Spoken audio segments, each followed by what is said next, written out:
Tahukah kamu bahwa sebelum manusia mengenal sepak bola, basket, atau bahkan catur, ada 3 jenis aktivitas fisik yang sudah dilakukan sejak zaman prasejarah, dan kini dikenal sebagai olahraga tertua dalam sejarah peradaban manusia.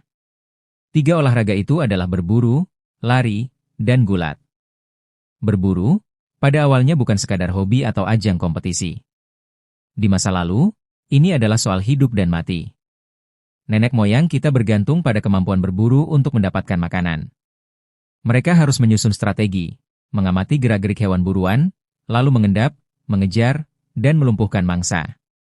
Aktivitas ini menuntut kekuatan fisik, kecepatan, ketahanan, dan kecerdikan.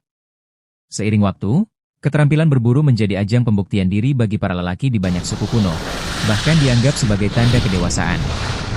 Di beberapa kebudayaan, seperti suku Maasai di Afrika atau masyarakat Inuit di Kutub Utara, kegiatan berburu tetap dilestarikan dan kadang digelar dalam bentuk lomba atau ritual.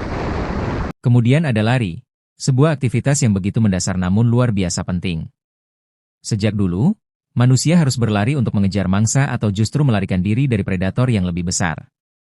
Kecepatan dan daya tahan bukan hanya soal kebugaran, tapi juga kunci untuk bertahan hidup. Di banyak peradaban kuno, seperti di Mesir, Yunani, dan suku Maya, lomba lari menjadi bagian dari ritual keagamaan maupun pesta rakyat. Bahkan dalam Olimpiade pertama di Yunani kuno yang diadakan pada tahun 776 sebelum Masehi, lari adalah cabang utama yang dilombakan. Ini menunjukkan betapa penting dan universalnya aktivitas ini sejak awal mula sejarah manusia. Dan terakhir, gulat. Seiring dengan bertambahnya populasi dan terbentuknya komunitas, konflik antar individu tak bisa dihindari. Namun, daripada menggunakan senjata tajam, banyak kelompok menyelesaikan perselisihan dengan adu fisik, salah satunya melalui gulat. Gulat bukan hanya soal kekuatan, tetapi juga teknik, keseimbangan, dan keberanian. Bukti arkeologis menunjukkan bahwa gulat telah dipraktikkan sejak lebih dari 5.000 tahun lalu, seperti yang tergambar dalam lukisan dinding di Mesir kuno dan relief di Babilonia. Bahkan, gulat seringkali dianggap sebagai simbol kejantanan dan kehormatan.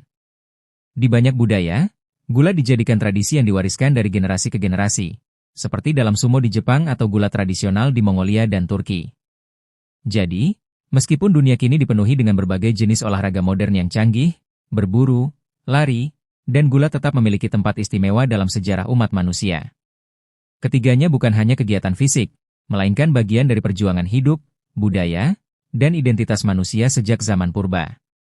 Dan hingga hari ini, semangat itu masih hidup, dalam kompetisi, dalam tradisi, dan dalam setiap langkah kita menuju masa depan.